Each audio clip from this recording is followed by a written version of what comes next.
The eternal force of ego is always interfering with our ability to do what we wish to take action. And this objective, this brass ring that we're after, is getting in the way. Additionally, it keeps getting a little bit farther away. Therefore, going is really harmful, isn't it? What makes it so prevalent? Ego, in my opinion, is a kind of protective mechanism. It's a things are difficult and frightening. There aren't many excellent examples of what a humble, self-assured leader should seem like. Because we're trying to do things, it's frightening, and we're far from home. That there aren't many excellent instances. Egos use it as a screen, a blanket, or a means of making themselves feel less terrified, instead of becoming the owner of that emotion. Alcoholics. Anonymous claims that we present this kind of incorrect information to them. Ego is an acronym for pushing God away. The concept is that rather than being somewhat modest, rather than being diminutive, instead of understanding the truth of our circumstances, we adopt an ego as a kind of defense mechanism, armor. However, because it increases our vulnerability, it is not armor. Ultimately, I want you to have confidence rather than ego, because confidence is strong confidence. Information is the foundation of earned confidence. That voice in your head isn't the basis for it. I apologize for the small error on the slides. However, what we will experience is essentially the 3 stages that we are currently in. We're either in the middle of amazing things in life, or we're hoping to do something. Each person is in one of those 3 stages, whether we are experiencing success or adversity. At some time over their lifetime, and we're continuously going through all this, you were hoping to play collegiate football, and now you're playing collegiate football. Football. It is possible that you might get benched tomorrow and sustain some injuries. Even though you can have difficulties at school and on the field, we'll be at one of the 3 stages. And while ego is clearly different at each of those stages, it is just as troublesome at every single one of them. We will therefore discuss why ego is an issue during each of those stages. Aspiring, this is the time in life when we are beginning to do something. Out. Additionally, while we're striving to improve, we're embarking on a journey.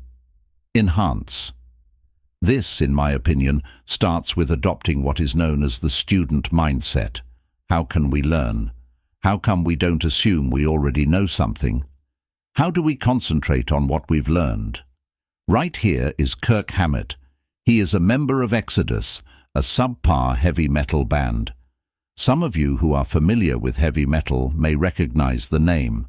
However, Kirk Hammett is selected, leaving this band to join Metallica as their lead guitarist. Metallica is currently the band of the future. This is essentially the same as being drafted, isn't it?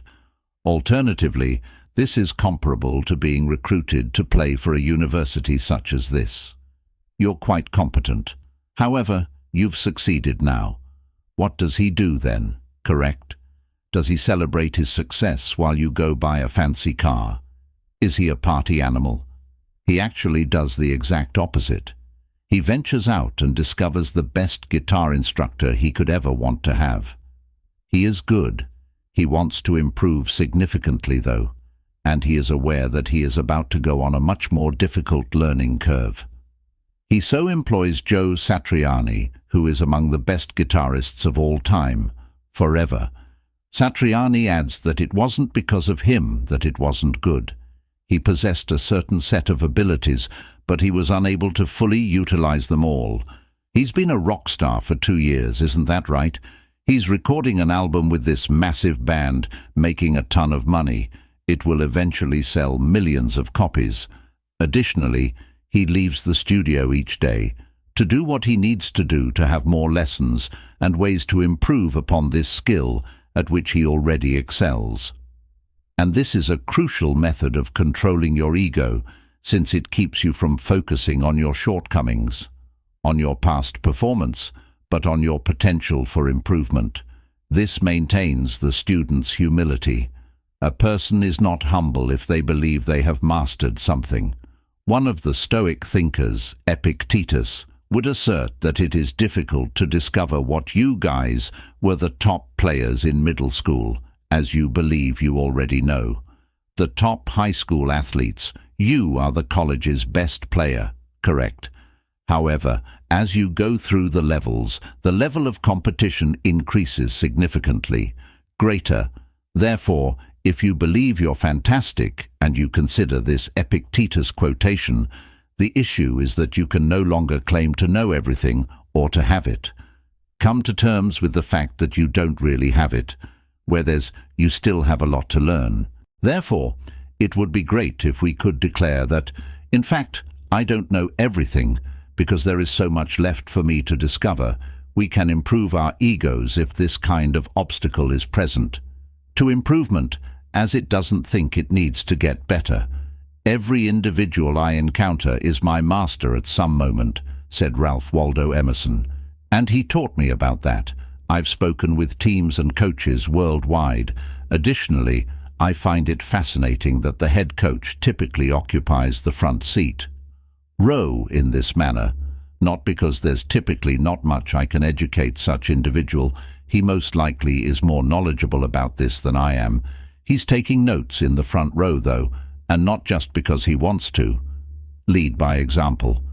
However, there's a 1% chance that I could share something. Therefore, greats have a desire rather than a sensation of knowing everything, and knowledge of their ignorance, and a desire to go out and find that from every possible place. Socrates is regarded as the world's wisest man. The trick is that he knew what he didn't know and was conscious of his own ignorance. Understand?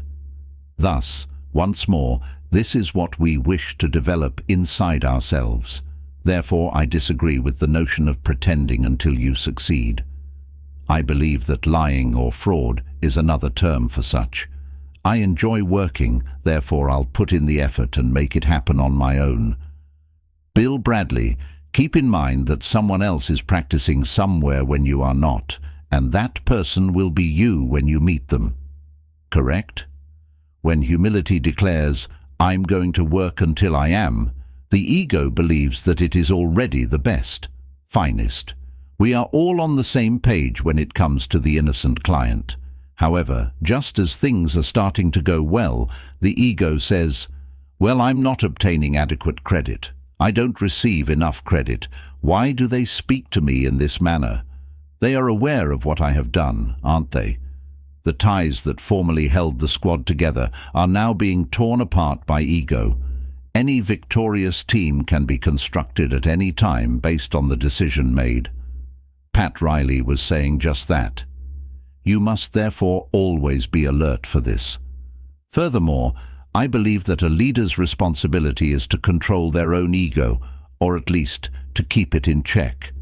To be mindful of the egos of those around you, to ensure that you are not stepping on anyone's, you're not intimidating them, controlling them, or making them feel inferior, uneasy. Ego listening as a component of a bigger whole should be the aim here, correct? That's what a team is. If I'm not working for myself, then who will be? However, if who am I? I believe that is the key question. I am solely for myself. Naturally, I believe that when we succeed, that's when ego truly puts us into difficulty, is that it whispers in our ears that we don't have to act in the most morally advantageous way possible.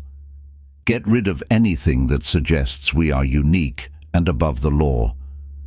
This is undoubtedly Tiger Woods' issue, isn't it?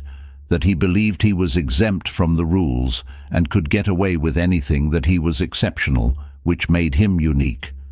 Marcus Aurelius is this person. In many of my writings I discuss the ancient Stoics, who was the Roman emperor. However, he is also a philosopher. What does he do then, when he becomes emperor? He anoints his brother as co-emperor as his first action. This is an amazing distinction, so picture yourself as the team's captain. How do I convey this if it's your first instinct? He did that, But how do I bring someone up with me? It's a beautiful sentence that simply states that you should act morally. The rest is irrelevant, correct? Regardless of the circumstances, whether you're exhausted, whether or not people are watching, ultimately, it doesn't matter if you get a lot of flack for it. What matters is that you do the right thing. Something. It doesn't matter what he says. What counts is if it's the correct thing to do. After Marcus ascends to the throne, there comes a point at which the empire is severely in debt. And the emperor has a lot of options in this case, don't you think? He may attack another nation, impose taxes on the impoverished, print more money. He had the ability to do things that would essentially harm everyone but himself. Actually, Marcus doesn't do that. His first action is to begin walking through the imperial palace with all of his belongings. And he starts pointing at all of the emperor's most priceless belongings. Additionally, he requested that his troops sell them. In order to settle the loan, he begins selling the palace's furnishings. Why should the Roman people suffer, he asks, if I won't experience the pain initially? And I believe a leader does just that. Even if it costs them, they act morally. In actuality, they are prepared to bear the brunt of the blow before anybody else does. He also has meditations and this amazing sentence. He says, let's just be one and stop wasting time debating what a good man is like. Correct? And we must do it, especially when we are at our most successful, because that's the main way it affects us. There will, of course, be failures along the way. We will succeed, but there will also be setbacks, possibly intentional ones, by our own pride, sometimes completely unjust. Setbacks, huh? Life really does kick us in the arse. Yes, it just does. Murphy's Law states that if something goes wrong, we will be publicly humiliated. To get criticism, to be assaulted, for things to go wrong, for things to fail, we're going to make a mistake and lose. This is where ego is truly harmful, isn't it?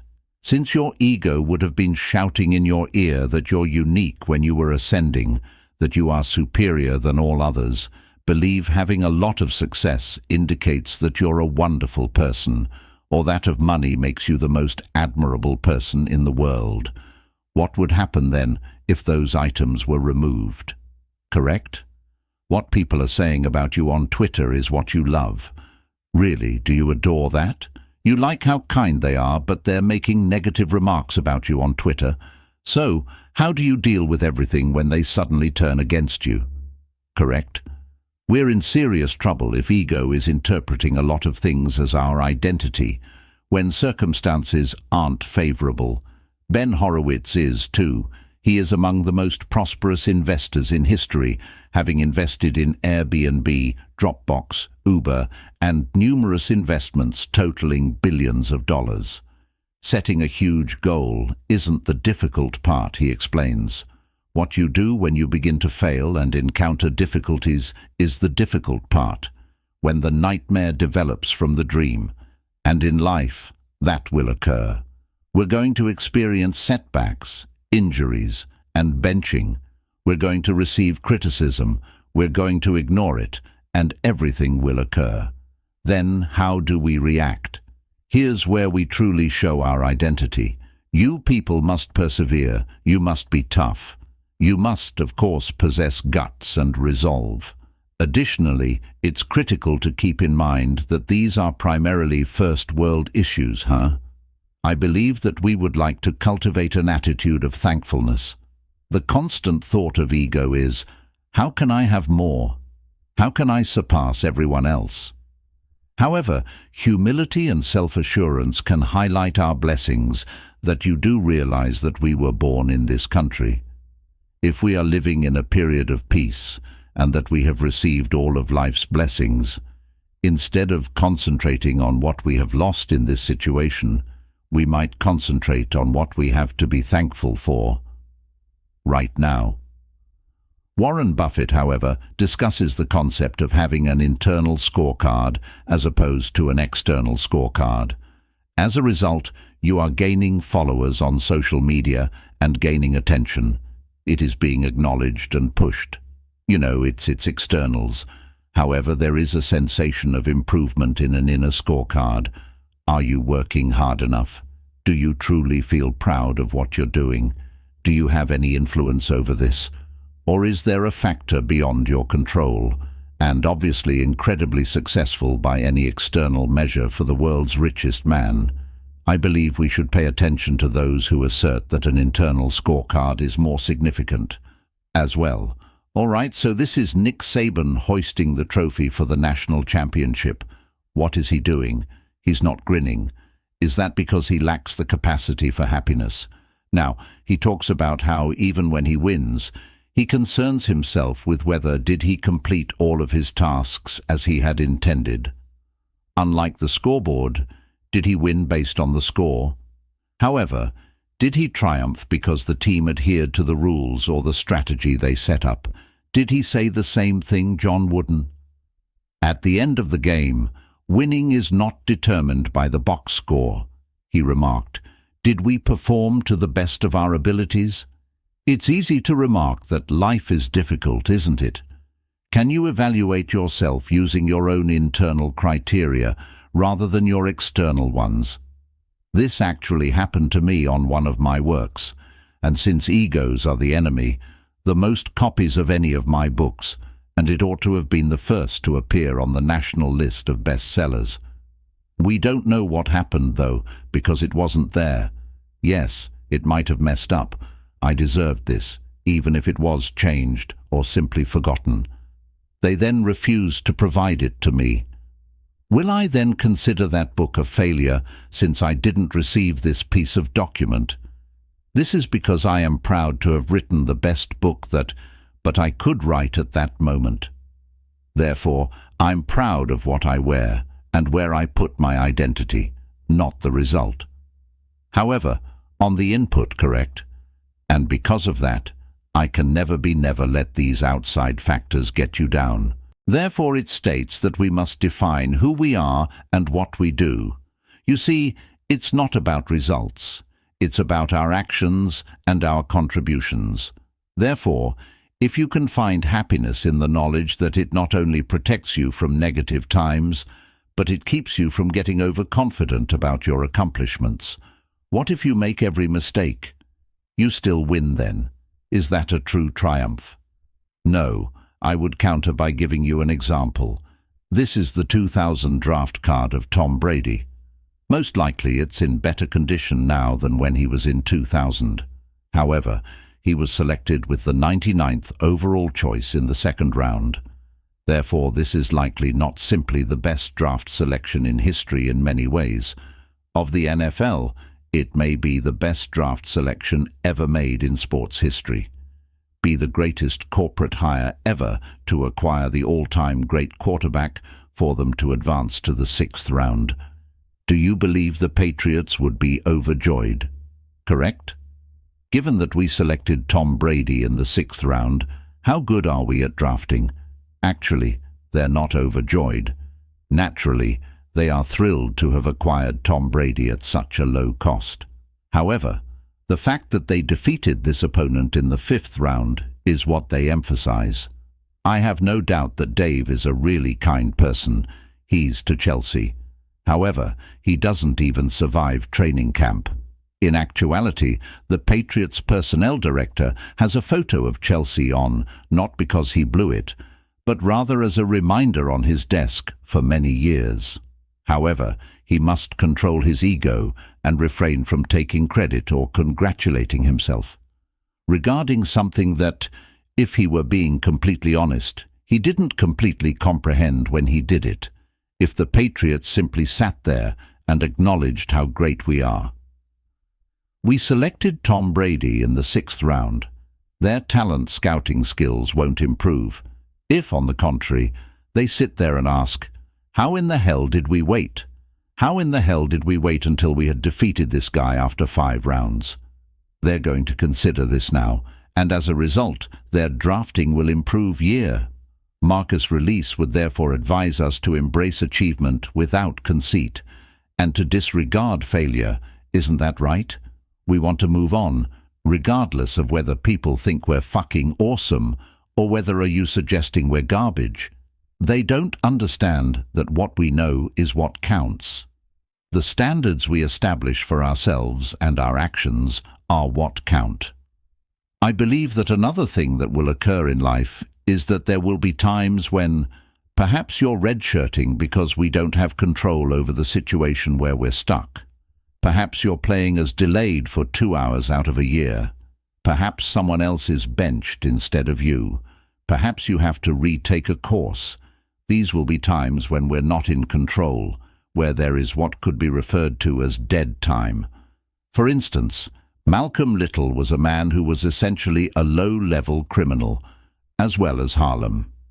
He is ultimately apprehended, imprisoned, and given a 10-year sentence at a penitentiary. For the first year or so of the sentence, he is furious over the fact that he is incarcerated and naturally does not enjoy it. However, he questioned, "What am I going to do with this time?"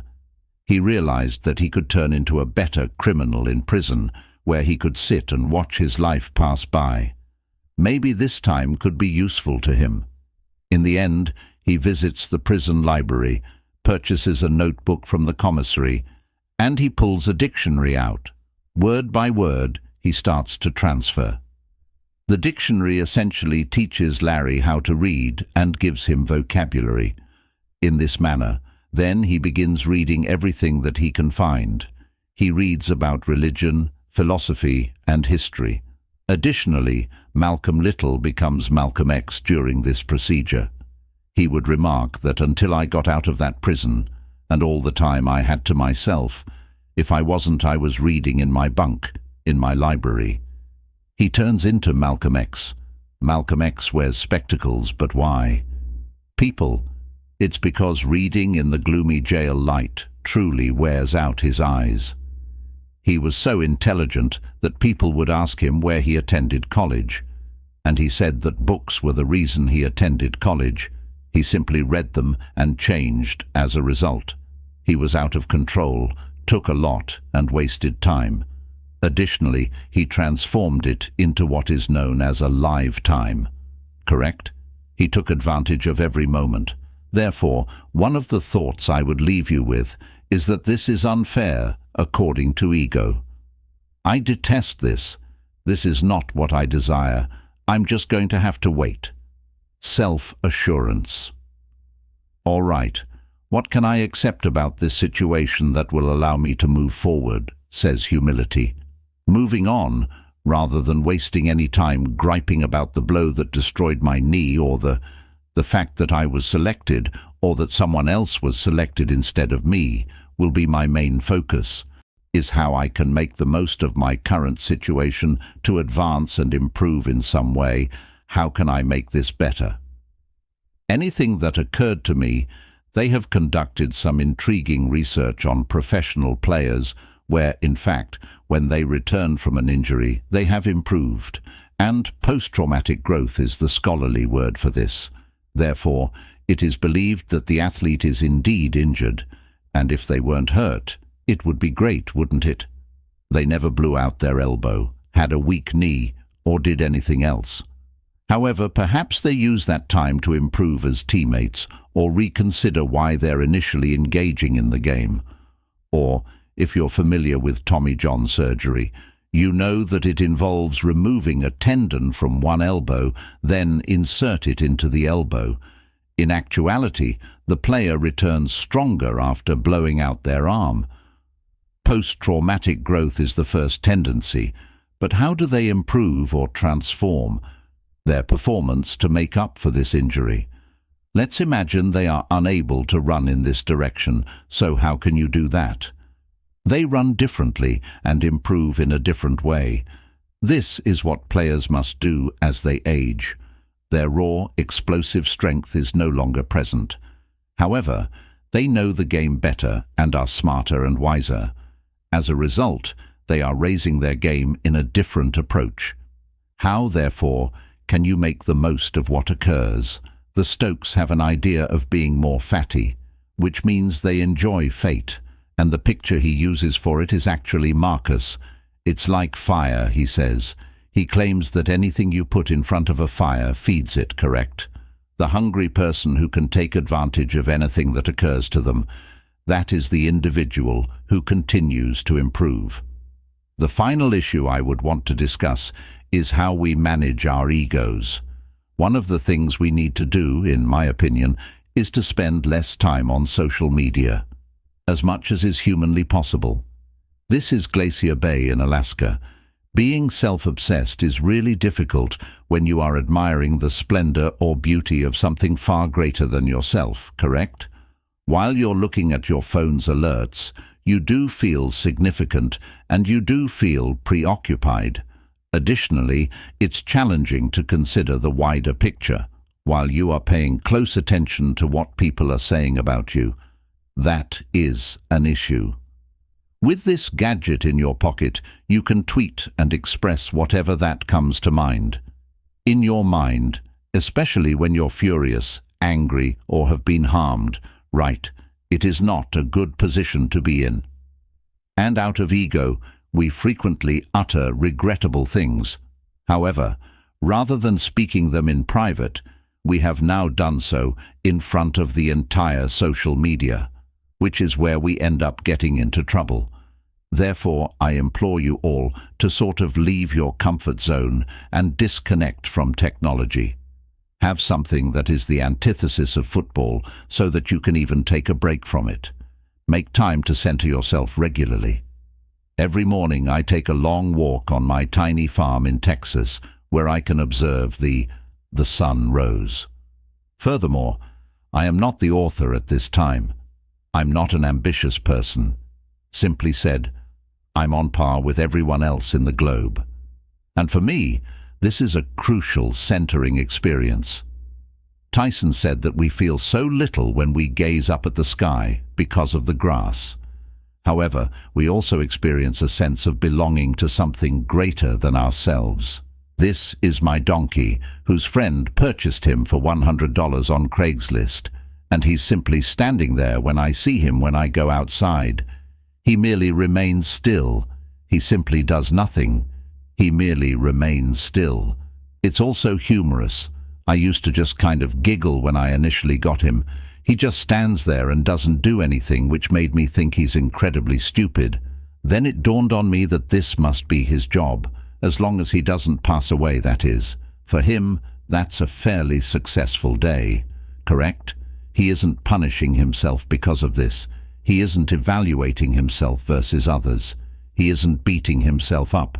He isn't keeping track of his Instagram or Twitter following. He isn't engaging in combat with the other donkeys. He's simply being who he is. He feels as though he is completely still and whole, if only for a short while. This coin stays in my pocket. There is a quote from Marcus Aurelius, along with the words memento mori. You can end your life now, he says. Let that guide your thoughts, words, and actions. I believe that acknowledging how fleeting life is the best way to combat ego. Keep in mind how fortunate we are to be alive at all.